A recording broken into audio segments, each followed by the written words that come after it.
Hi, my name's Samuel Leeds, and in this video I want to give you some differences between poor people and rich people. The way they think differently, the way they act differently. So this is 7 things that differentiate the rich and the poor.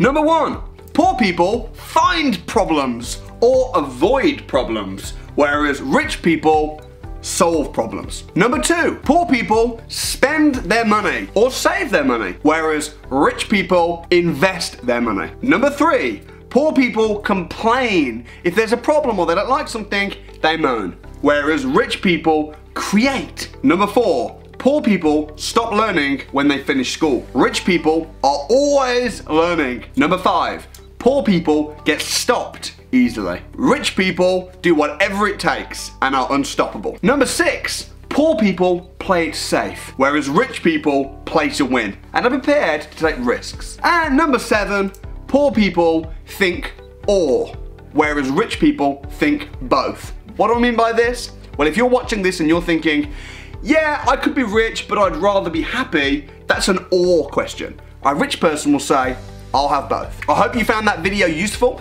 and if you know people who are guilty of thinking like a poor person when really they deserve to be wealthy and think rich, then please do share the heck out of this video with all your family and friends, and don't forget to subscribe so you never miss a future video. Thanks so much.